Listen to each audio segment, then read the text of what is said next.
much for joining Sigma Lambda Alpha Sorority Incorporated today in celebrating International Women's Day. Today specifically is the day where we celebrated the determination, tenacity, and leadership positions of any woman around the world, no matter how big or small they are. Today specifically, we'll be learning about the journeys and achievements of three amazing women, Brenda Torres, Jocelyn Barajas, and Yolanda Flores. With that being said, in the last 10 minutes, today we'll be holding a Q&A section, so please don't hesitate in asking any questions regarding your fields or professional sections. With that being said, again, we're going to start this event. Panelists, please introduce yourself with your name, the year you crossed SLA, your degree, and the year you graduated, and your current occupation. Thank you. So, hi, my name is Brenda Torres. I crossed SLA in fall 2015, so it's been a minute. And then I graduated May 2019 with a degree in mechanical engineering, and I currently work as a systems engineer at Lockheed Martin. And I'm Jocelyn Barajas. I actually crossed SLA spring 2013. And I graduated TC with a nursing degree back in 2016. Currently, I work in an infusion clinic near downtown. Hello, my name is Brenda Flores. I crossed SLA in fall of 2017. I got a degree in supply chain and I graduated in 2018. And I'm currently a product manager at McKesson. That's a pharmaceutical company.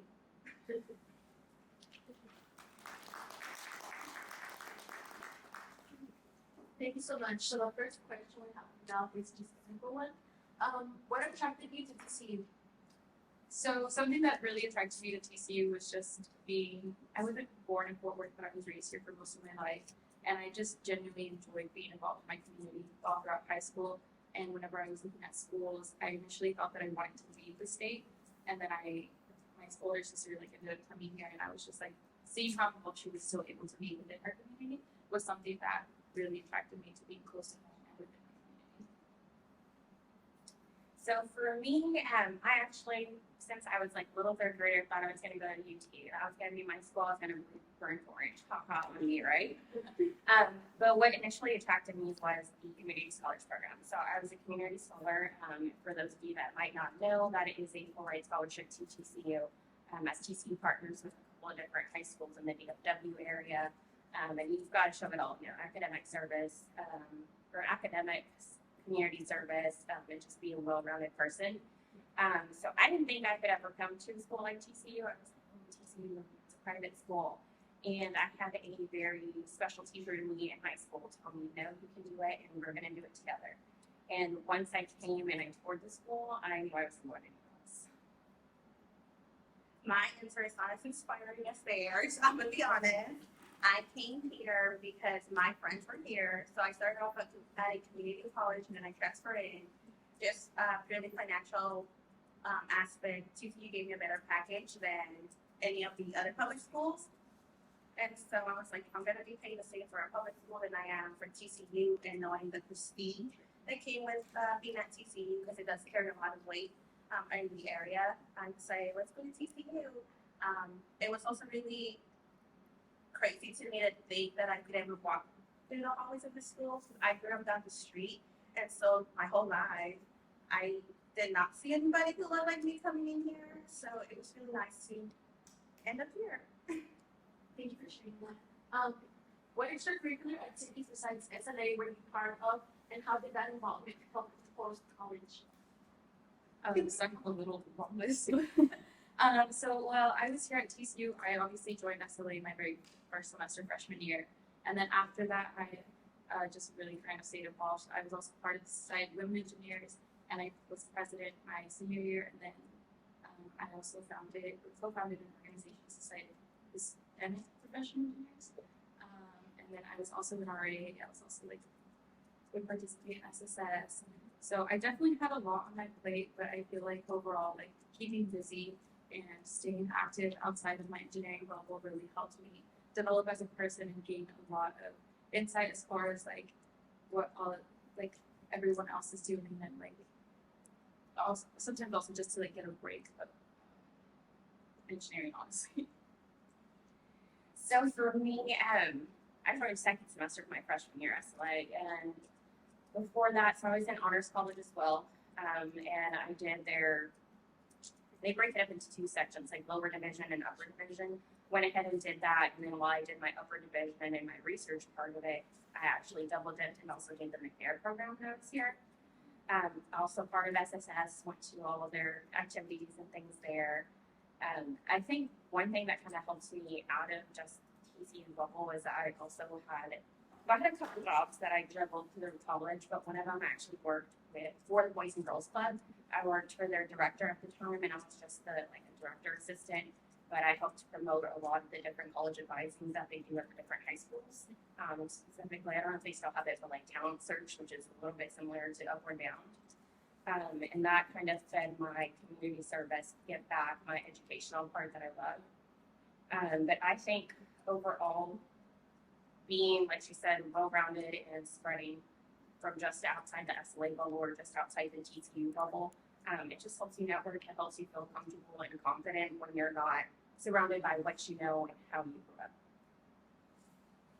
I am somewhere in between a traditional student and non-traditional student.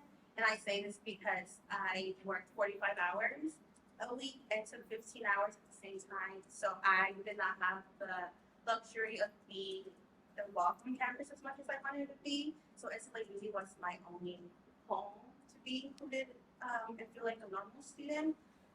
But with that being said, I did enjoy that because I was different. I did have a lot of quote unquote like real world experience that maybe some of my other counterparts didn't have, and I had like regular jobs. It really helped me transition a little bit smoother to my post college life grad, and it really helped me envision kind of like what a day-to-day life would look like, but also again going back to like knowing different people. I did work at Chase, so I got to know a lot of people in the financial industry that I otherwise would have not known, especially because I did not major in finance.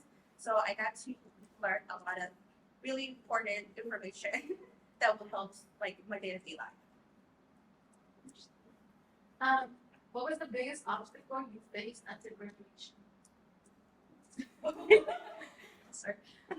So the biggest obstacle that I faced personally after graduation, I graduated in May 2019, and sometime during my senior year, in December, I decided to take a job. However, that job was an internship, and I was like, "There's no worries. Like, I will make sure that this leads to a full-time job.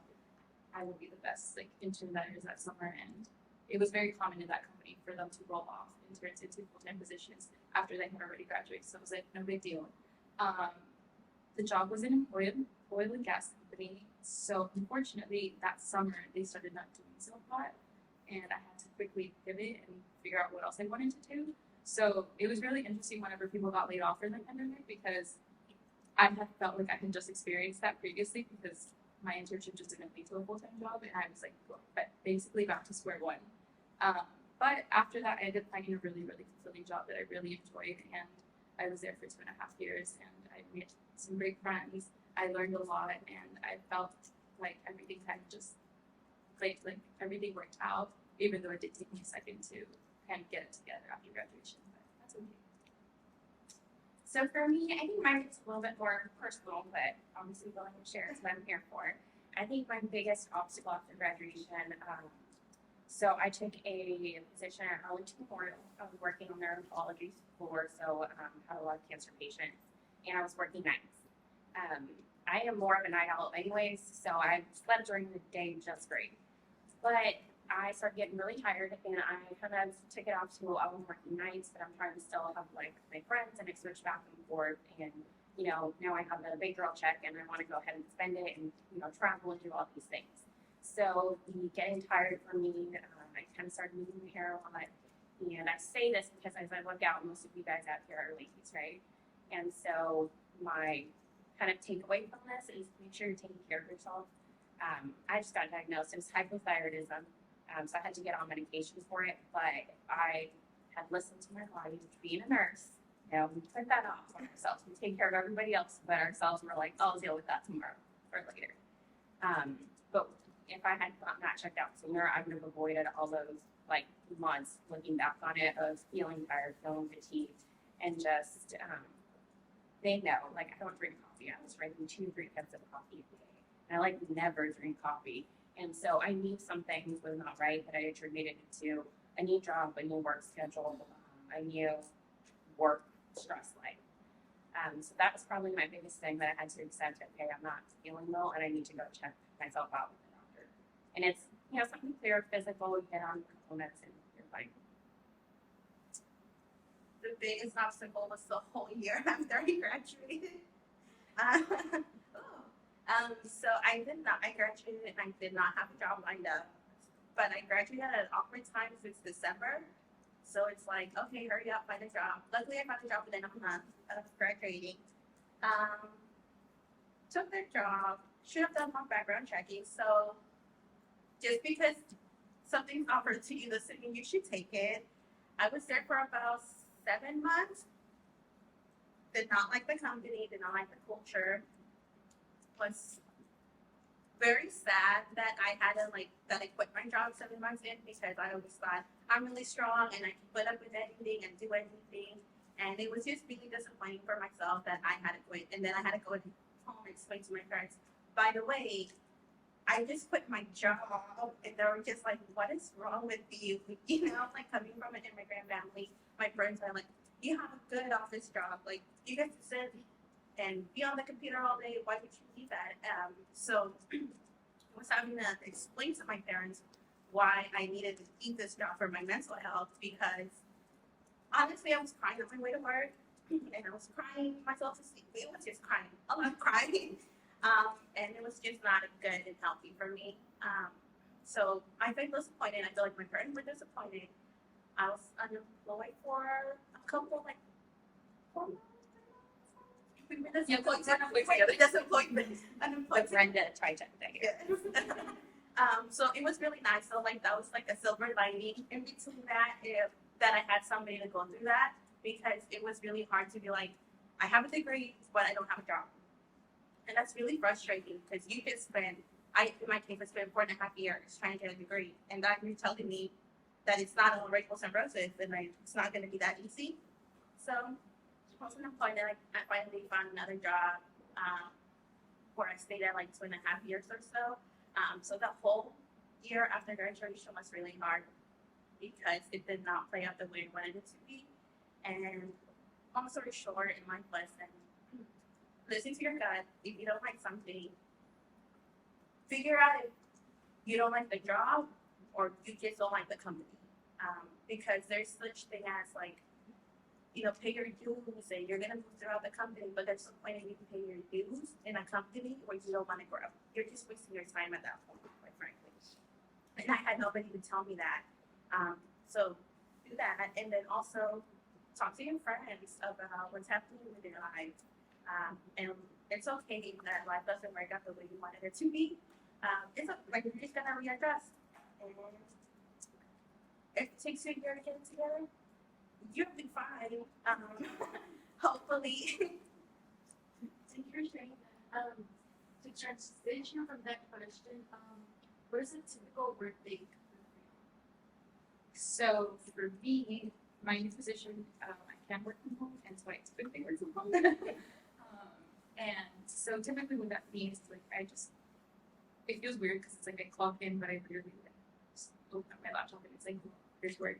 And in my current position, I work with change requests, and so as they come in or as they get assigned to me is how I start processing them. So every day is very different. Some days I'm on the tail end of processing a change request. Other days I'm starting one. Some days the change request that I'm processing is going to take months. Other days it's going to be done within 2 weeks. So my day to day is very different. But I kind of like that because it kind of keeps me on my toes, keeps me learning more, and I also have started this role it hasn't been 6 months. We also started a new job at the same time. Same wavelength. Right. So I think it's been 5 or 6 months, so I'm still learning. And today, we had a meeting with my boss, and literally all he did was add us to one of the folders that we were missing. And so it varies a lot day by day, and specifically to in my new current role, I'm still learning a lot of the things. So I'm just trying to get my slip brace and wear and take it one step at a time. So I'm going to try to be a little brief, but I'm going to try to explain two different workday scenarios because I also started at my new job recently. I've been there 3 months at the infusion clinic. And so working at a clinic, I've come to realize, find out it's, you know, whole other world from working in a hospital. So yeah, for those of you that don't know infusion clinics, so those are like when you get medications through your IV. Specifically, I work for the Center of Cancer and Blood Disorders, so we do deal with a lot of chemotherapies and immunotherapies. We do some iron infusions, and then we have occasional IV medications that we can do. They're just special. We'll go with that. So working at the clinic, it is like 8:30 to 5 o'clock job. So typically when I get there, we have a list of patients that we're going to see throughout the day that are planned to get treatment. So the charge nurse divides it out. You get, I'm up to 7 patients now because I've been there kind of new, but I also already had a chemotherapy certification, which I can get into details later. But I'm up to 7 patients, so I get my patients, look them up on the computer, make sure their orders are ready, their labs are ready, whether they're going to see a doctor that day before treatment, make sure everything's lined up there, their scheduling.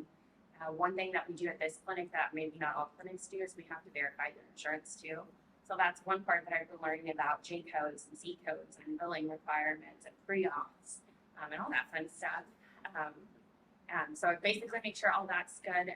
We've got like a waiting area, so our secretary tells us when the patients have gotten there. Got to again review labs, review orders for that day and their treatment regimen. A lot of chemotherapies are, one-time things. So they come in every week, they come in every month, every day for X amount of time. So you got to really pay attention to the details. If they come in, we do their treatment, hook them up, whether they have a peripheral IV or a port, which is a little device that they could surgically put in under your skin. We access it through a needle. I'm sorry, I'm going into details. I'm actually not a fan.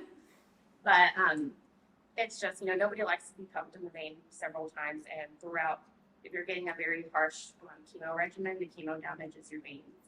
And so that port makes it easier not only for you trying to find a vein that's a good one, but also for the patients.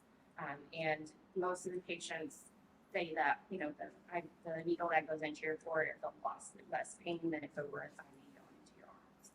So we do that easier process for them. But yeah, we work 8 to 5. Patients are coming in, they're coming out. We'll watch them depending on what their orders are. We might observe them afterwards, and then send them on their way. And then, of course, we do all the fun charting for the medications, if they have any reactions, vital signs, all that fun stuff. And then on the good day, I'm out before then. Now, hospital-wise, it's a little different, days and nights, but you start off getting a report. Whether you're going in as a night shift nurse or a day shift nurse, somebody's always giving a report on your 5 to 6 patients, kind of depending on where you're working and what floor of the hospital you're working in. But it always starts off, you check off your orders, you check off your patients, you go in there, make sure everybody's stable and doing good. You don't have to run into an emergency situation right away. You go around and do your medication hour, whether it's 9 a.m., 9 p.m. Most of medications during the day are like 9, maybe 5-ish. And then nighttime, it's depending on who they are, but the 9 o'clock hour is usually the rush hour. And you spend the day going in and out of the patients' rooms during the day, whether you've got diabetes patients, you got to go in there when they're eating, make sure you're checking their blood sugars, giving their insulin, checking in new orders if patients are going into surgery or you're getting patients out of surgery. So it's very busy during the day. But in spite of that, my night shift nurse parts. Night shift is not all 3 of those and, sleepy time meds and go night for 12 hours. No, that never happens. Our patients are sick. And so you're going in there, you're checking them out, taking care of them, giving them as needed medications. If there's no orders in, you're calling the call doctor to make sure you've got their medications available, or you're getting new orders, you're drawing labs, if they need lab times called. So it's a lot. But I do love it. There's good and bad things to both of them. During the hospital, usually you work 3 12-hour shifts. So then you have the rest of the week off. So that's nice. Yeah. My days are as intense as hers. Sorry. I knew it was going to be a lot. So I work from home for most of like 99% of the time. I only go into the office on a need-to basis when vendors are in town, since I do work at a pharmaceutical company and I'm a product manager. So I just have to do some of that networking with the vendors. And they come in. But because I do work from home, I'm a lot of it and I walk to my station and I start with emails. It's always a lot of emails, always trying to figure out, an issue that comes up. There's always somebody whose problem is super important to them, not to me. Emails, giving out reports to my director, sometimes the VPs. So my day-to-day is pretty chill as far as communicating with the outside world. It's just a lot of emails and meetings. And hopefully I get off of work. So if it's not too bad of a day, That being said, what is something you wish you knew about your future? Oh. Skip this question. Something that I wish I knew about my current position. I feel like it's just been really interesting adjusting. So my previous role, I worked as an MRV engineer, and I was very hands-on with the aircraft. We literally sat upstairs in the hangar, and I worked literally every single day at the office. And so going into work, it was very chaotic. There was a lot of moving parts, but it was really nice, being able to go down to the plane and be able to see the plane, be able to physically see what was the issue and how I was going to address it, and write my disposition of that like that. And now, something that I didn't necessarily realize whenever I took this position is how far away I am from the airplane. I'm like, come back. It's just the little part of me was I got so used to, and I felt like I kind of almost took it for granted that I had the whole aircraft literally right there at my fingertips that I could climb all over. And now I don't necessarily have that. So it's been really interesting just adjusting to that. However, I do have some friends in production. So if I ever want to go down there, I'm like, hey, are you going to walk? And I just they talk to me about oh, this is where this happened, and this is where this happened, so fine. And I'm like, okay, so it kind of continues to fuel that spark that I really enjoy working with aircraft. But that was something that I didn't necessarily put two and two together whenever I interviewed and when I accepted the position. And so I got to my desk and I was like, why is there not a window to where I can see the plane? So, but it's okay. It's still, to me personally, I have a lot more pros that I would. So for nursing, there's a lot of things here and there that I wish I would know before I got into the career. I think one of the big ones that does get talked about, but I don't think it's as, maybe transparent to a lot of people, is that nursing can literally go into everything. You don't have to be a bedside nurse. You don't have to be an infusion nurse. I even did home health hospice for a little bit. So I've done a lot. You can also get a work from home job being a nurse. It'd be more like a telehealth visit, assessing patients before surgery. It's a lot of educational things, but there's a wide variety. Yes, you might have to get a couple more certificates or change a course here and there to kind of get you into those different avenue paths, but there's so many things you can do. So when people kind of talk about being burnt out in nursing, yes, it's a real thing. I've experienced it. It's not pretty. It's not good, but like I said earlier, nurses are the worst about taking care of themselves, and so you just have to realize to step back and take care of yourself, whether that means go on a vacation, splurge on just an ice cream on your way home from work, whatever that means to you. Yeah. Well, I feel like I had to restart my career when I took this job because I transitioned industries. Before I was a cigarette and tobacco analyst, and now I work in pharmaceuticals. So it's still things that are bad for you, maybe, but one thing kills you and the other one still kills you and or keeps you alive. Whichever way you want to look at it. I'm still a drug dealer. Anyway, that's a legal one.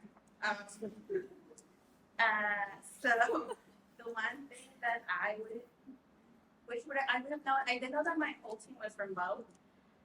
I just didn't realize how big of a gap there was gonna be.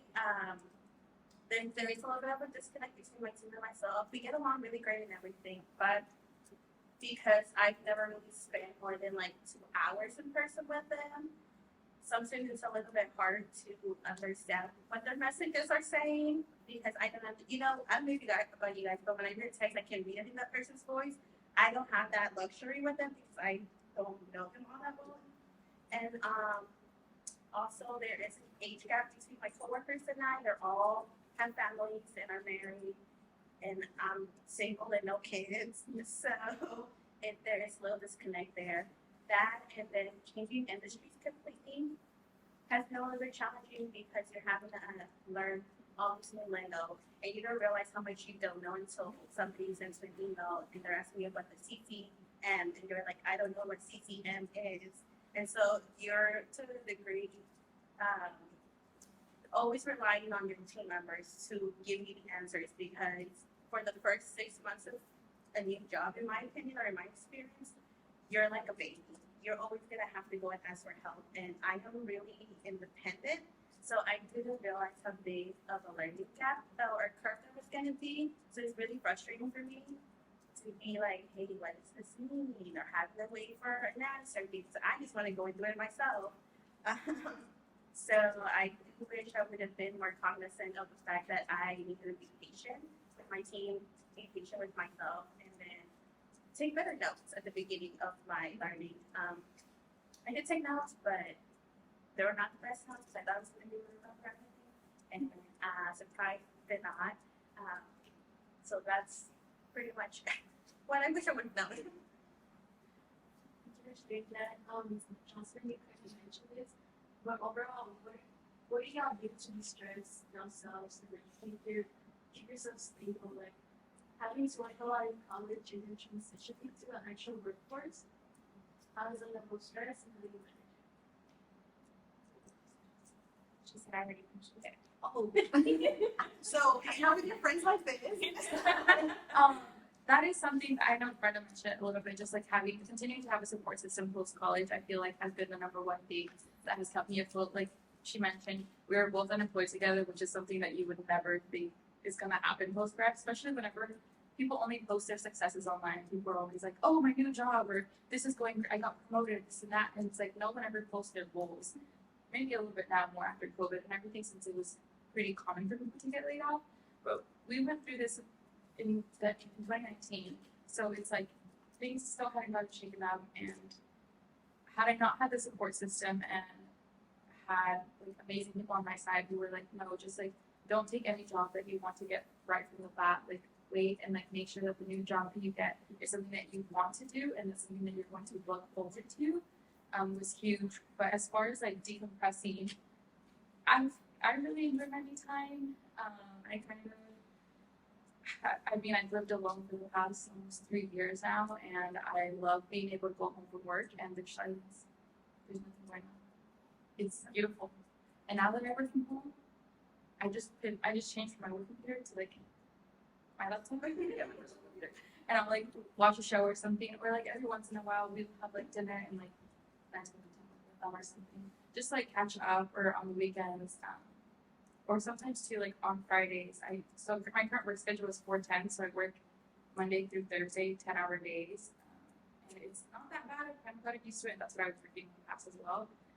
But it gives me the flexibility for Fridays for me just to like dilly-dally around town and see what I want to do, run any errands that I need to run, and just continue having me time. And then also being able to hang out with my friends and have my social battery fully charged. Back off of that, I enjoy our me time too. One of the things right now, so me and my girlfriend joke around, we have a dog and we share custody because he lives in Arkansas right now, so we kind of go back and forth between where our dog stays. He's a big dog, 90 pounds. His name is Luca. He's on Instagram. He's cute. But so when I get home from work, this puppy dog is waiting for me at the door, crying, and just he's so excited to get home. So we get home, I change. We go on our lovely big Luca walks around our neighborhood, and we sometimes we'll go like a good 40 minutes, but usually it's a quick 20 to 30-minute walk. And that means, I'm not saying don't get a dog right now. I'm not saying that. But the love of this dog, he just lights up when he sees me and I walk in the door. It's the greatest. And just seeing him run around like crazy, it is hilarious too. He's definitely one of my de-stressors. I also have been trying to go back to the gym and working out. Netflix has a really good like 20-minute workouts, no gym equipment needed. Been doing those. They actually do work support pretty well. I was like, this isn't gonna do much, and then I was like, oh no, it did.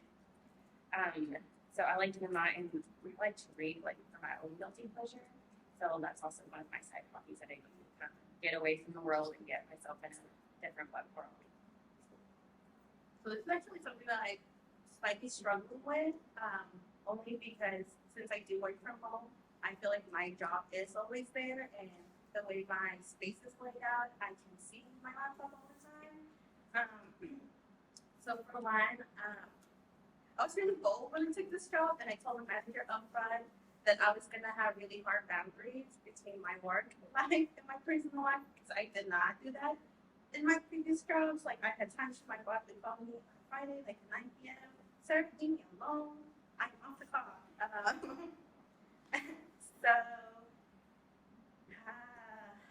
So I'm trying to still adjust on how to find that balance. I think for me, one of the things that I'm reminded of, and one of my friends told me about, is they don't pay you to stress out. And so I have to remember that.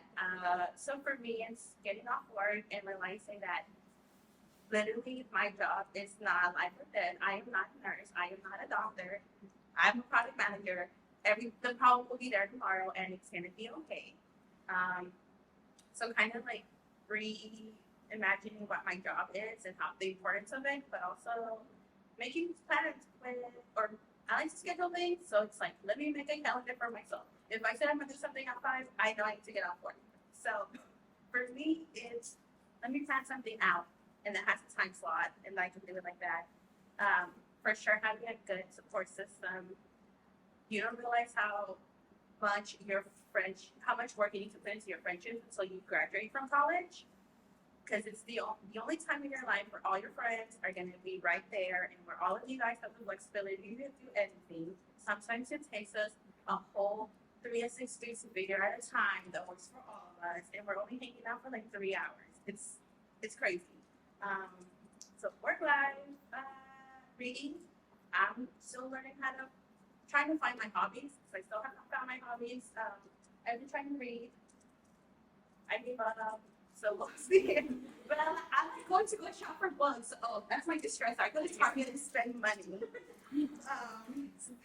So that, and I like to go out and drive and listen to music, because that's not free, but more cost effective than Target. So just finding pleasure in like the small little things of life. Also, I like to clean. It helps me to stress. So I feel like I finally my singular. Cleaning is I can do one thing that I think we all are going to said it was traveling. Yes. And we just went to Disney together, so that was one of my highlights for junior. Yes. But that gets you excited for something, and you're planning along and checking things off, and to me that's just like, yes, this is why I'm working, so I can pay my travel expenses. 100%. Yes. Build in like an incentive program for yourself.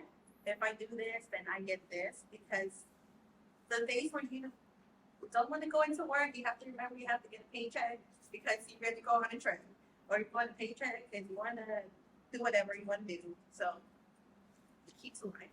Incentive programs. Sounds fun. It was fun.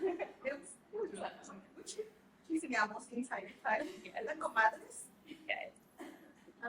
Brenda, for you specifically, do you think that the new school of business prepared you enough to have a smooth transition from college to work? I think yes and no. I think it is really good in the sense of I had a lot of the D has changed, so like really has changed also.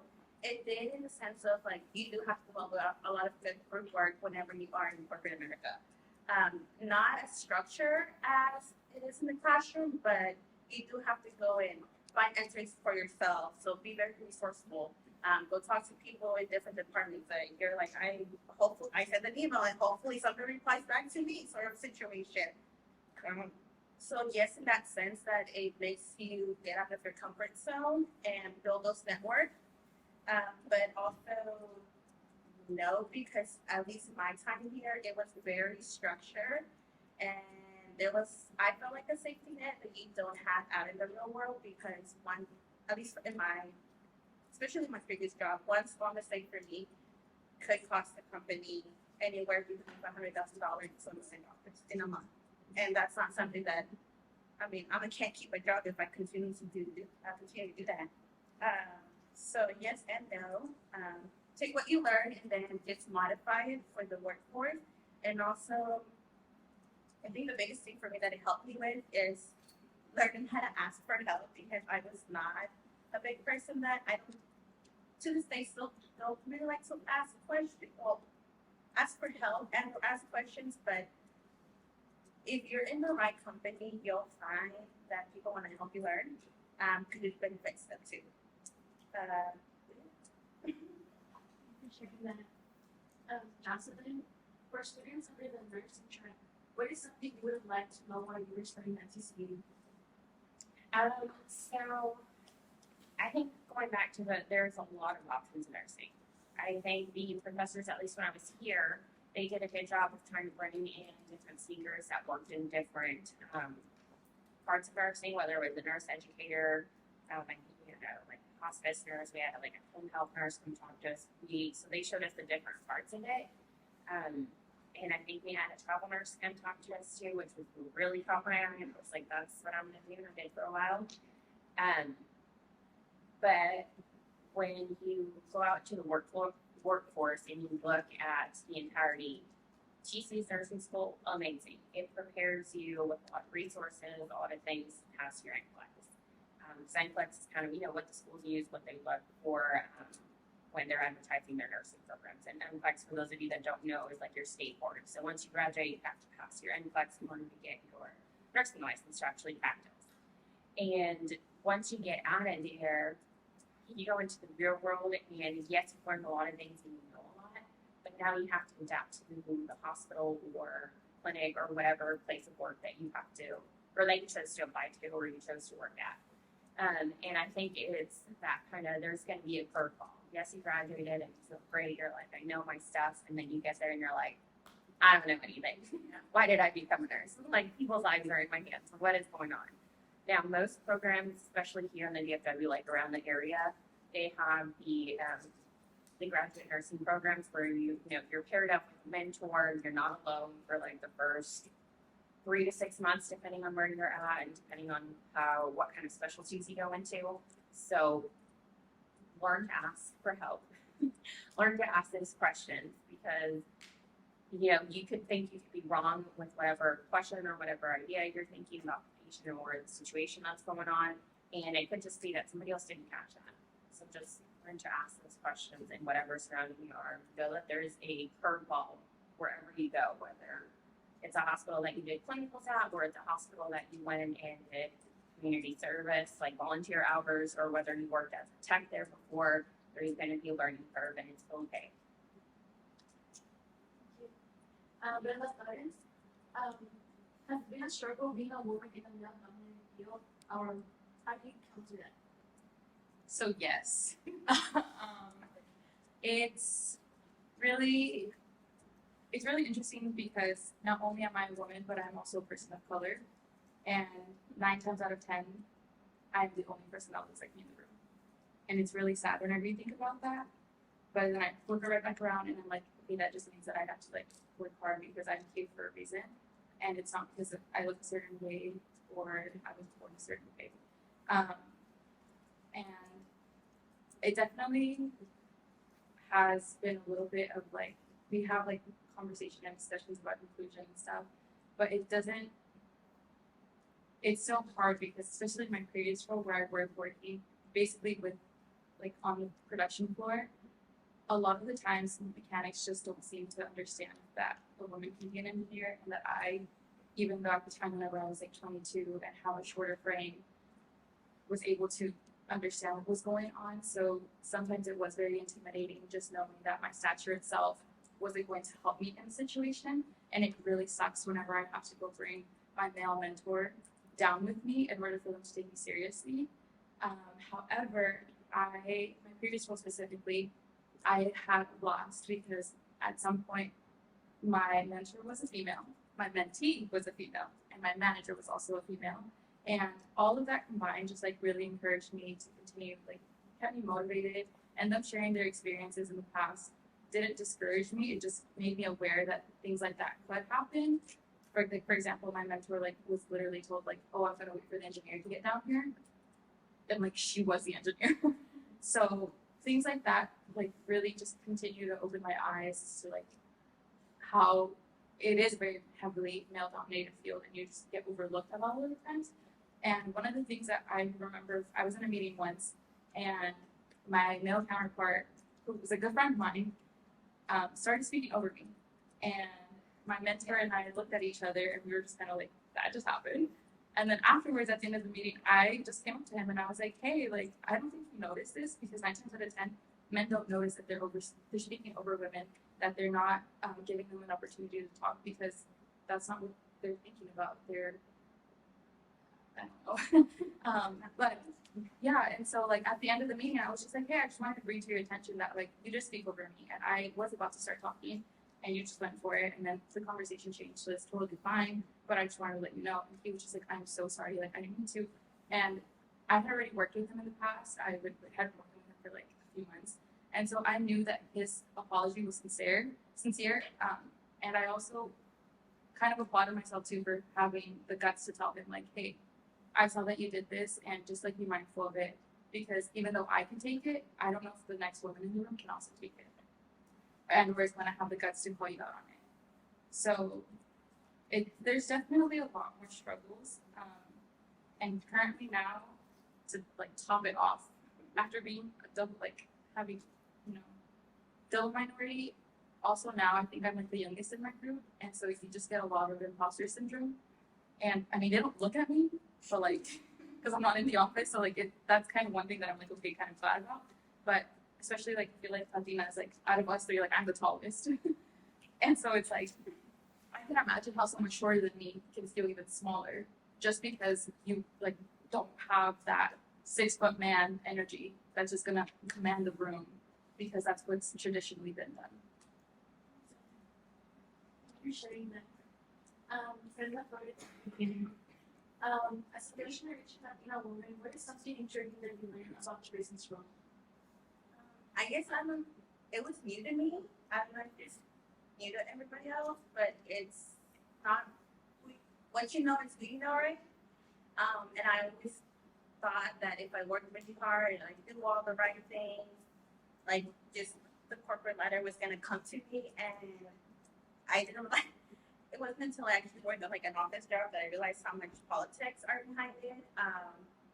So if you want to climb the corporate ladder, make sure that you network within your like outside of your company, but also internally. That's where you want to stay at.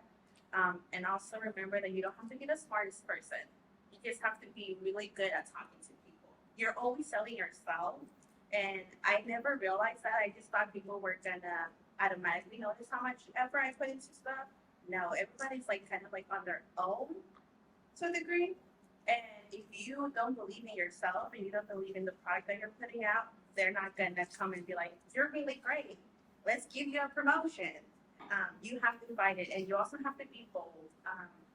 I was also very, like an undergrad, when it came to professional stuff, I was very timid, and I just wanted to be in the background and sit there and do my own job. And now I'm a little bit more bold. I think I told him when I interviewed for this position, where I told my boss from the very beginning, just so you know, my expectation is that I'm going to be in this role for about a year, and then I am moving on internally because I just wanted to get inside the company. And now she knows the expectation that I have, and now she's working with me, even though I'm not even 6 months in. She's already saying, hey, I know you mentioned that you wanted to do this. I can put you in contact with this person. And so, but understanding that being timid and being good at your job it's not gonna do anything. You're just gonna essentially probably stay there. You have to advocate for yourself too, and also just remember that you know a lot more than when you give yourself credit for, and also that you have to be like men. What's that saying? What would chat do? Yeah, whenever I walk into a promotion, I'm like, what would chat do? If Chad would ask for $65,000, I'm asking for $65,000. If he's asking for 10%, I'm asking for 10% because chances are that you are way better at your job than he is. There's a lot of sometimes some imposter syndrome that you can go through. And like Brenda mentioned, I am really small, especially with my previous job where I had to go into the office and we're like, what is she doing here? And when you're young and you're small, it's really hard to command a room, and it's really hard for people to take you seriously. In my experience, it's really hard sometimes to get other women, unfortunately, to take you seriously because they feel like sometimes you have to go through the struggle that they went through. You know, to each their own. So there's that. Also, when you guys go into the workforce, there's always typically one person in the team, or hopefully you have at least one person in your team who is willing to take you under their wing. So look for that person who's also that you're gonna feel it where you're like, okay, I feel comfortable going to them and asking them questions. And just try to learn as much as you can. They don't expect you to know everything, which is one of the things that I always thought. I'm like, they're gonna expect me to know how to do all these Excel things. You don't. They're gonna teach you. They expect you to not know anything, quite frankly. And take those 6 months and learn and absorb everything that you can because that's gonna be the time frame where you can make as many mistakes as you want to, and people are gonna be okay with it.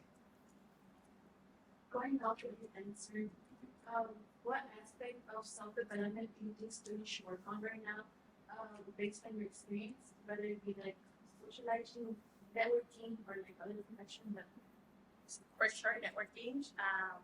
I know there's a lot of events, and you might just be here to get credit for community scholars or SSS. That's okay. I did that too. But when you go to events like this and you find something that you're like, I like their story, or I even like maybe like their industry or something, be bold and come and ask for the contact information. Be like, can I add you on LinkedIn? Or you have our names up here. Tap into LinkedIn, send a request, be like, hey, or I saw you at the speakers or whatever.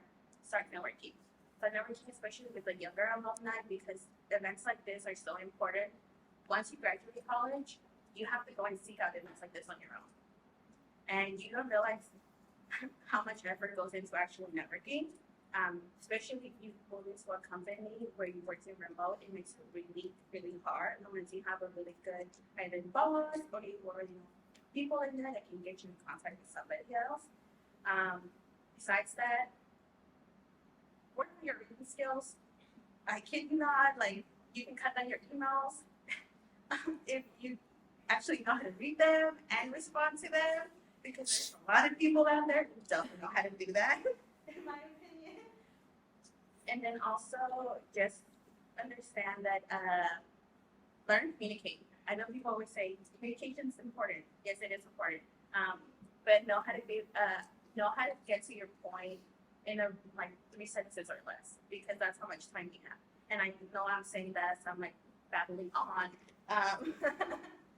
but that's really all you need to know to be successful. I want to piggyback on that real quick, just because most of the group is women, or you're mostly for women. One thing about the emails in particular is, I know whenever I first started, exclamation points. Not just, I'm sorry, I just really, really quickly want to bother you. Can you, or bother you? Stop saying sorry. Can you please? Yeah, I don't say sorry. Like, the men down in the hangar did not care if I had just a quick question. I would just ask my question and it would get answered. So and I would sit there and overthink these emails so much.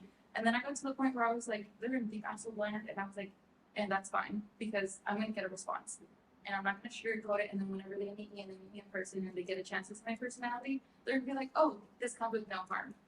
Now in my current day, I try to add a little smiley face every now and then, just because I'm not in the office, but one of my coworkers She's like, I'm smiley face. It sounds a little harsh. So, I can say thanks. so it just kind of just depends on just try to like read the room. It's like if also make sure that the email doesn't need to be the friendliest email. Like it doesn't. You don't need to cater to anyone. If that's how you want to type, that's totally fine too. However, to me, I found that just being direct got the point across, and I didn't have to sit there and sugarcoat and add all these extra things because chances, or not even chances are, my male counterparts weren't doing that. They were just asking. They would pick up the phone really quickly and be like, "Hey, I have a question. Can I come down?" Yes, and get it done. So there's really no point in having this whole backstory when you can quite literally say sometimes. And one of the things too, if you want a response back, my last sentence is a question. That's therefore I am prompting you, and I'm asking you to give me something. No, you well, now that I'm at the office, we use GChat a lot, but as a nursing, I just think the personality of the clinic, like, yes, we send emails and there's certain emails that are professional, but we communicate mostly through GChat. And that's why I love where I work, because we can answer back in memes. Like, we were so behind. I was telling them yesterday I didn't clock out till 6 because we had so many patients come in through our doors before and weeks that were really long. And, you know, we were sending them memes where it's like people looking at their watches and stuff. It's just a lot. So it kind of lightens the mood in my work environment. Well, one thing that I was going to piggyback on for with the networking, and this kind of like an advertisement for HWNT, because I cannot believe I haven't mentioned that yet. But HWNT is the Hispanic Women's Network of Texas. And I actually did their the Latinas in Progress program, their senior of high school. And so for a while I went back. I kind of, with the traveling, and kind of stopped for a little bit. But I would go back to they do sessions every Saturday at different campuses. They come to TCU usually January. And, you know, like all throughout the DFW, and it's Latina, usually first generation. Love them. When I was a senior, I got really close to a lot of the women that were on the board and that just did volunteers. And to this day, I was talking to one of them, and she was like, I was in between jobs a little bit and didn't know what my next step was going to go. And she was like, well, if you want to take a break from nursing right now, like I can find you a job. And just like that, I didn't have anything to do with nursing. And the only thing she knew for me was through our interactions in the HWNT. And she was like, if you want something, I got you. And so networking is huge. You never know down in life who you're going to go across with, because we can all testify. The world is small. You don't know who in this room knows somebody that you work with, or anything like that. So just network, talk to people. I've done a couple of different, I don't know if any of y'all know, I think it was last year, one for Dr. Vignon here on campus. I did a little speaker thing with them. And I give out my email, sometimes even my personal cell, if you come and ask me afterwards. And I think out of all the years I've ever done it, I've had 2 girls ever follow up with me, ever. And I am very broad about text me whenever you want, call me whenever you want. Maybe not call me whenever you want, text me first. But I will answer back. I don't want to. I know who you are. But emails are always welcome. Texts are always welcome. Yeah, we got our jobs knowing somebody else. I met a girl at one of my workout classes, and she goes, I work here, and I go, great, can you refer me? I did. I asked her. Yeah. She goes, yeah. And then 2 weeks later, I was interviewing. Same thing. Well, and this is another reason why, I don't know if y'all heard the saying, show me your friends and I'll show you your future. Basically, the people that you hang around with are uplifting you, and you should be uplifting them as well.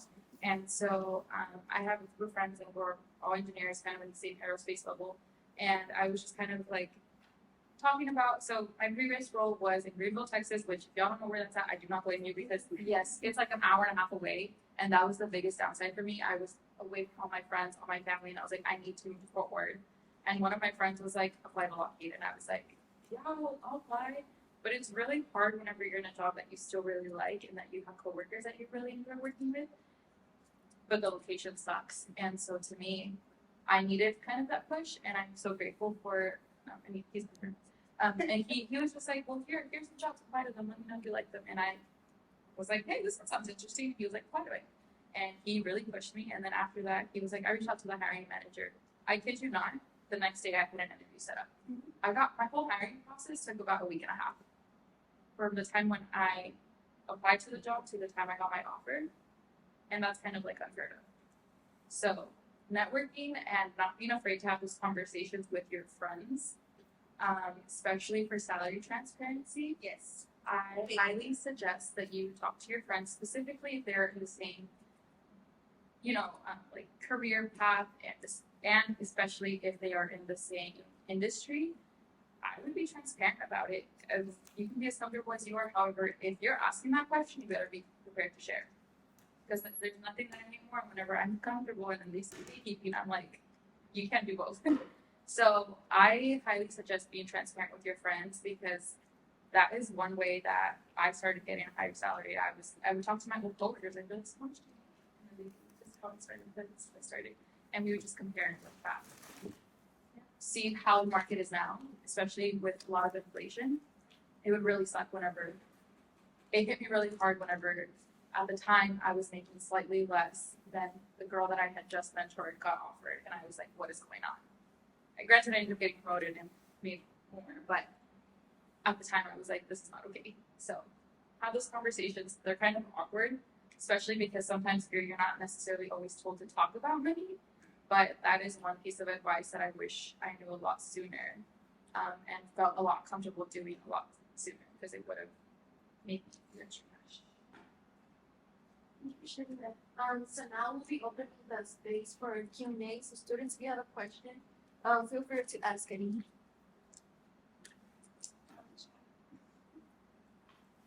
What year did you do the LIP with HWNT?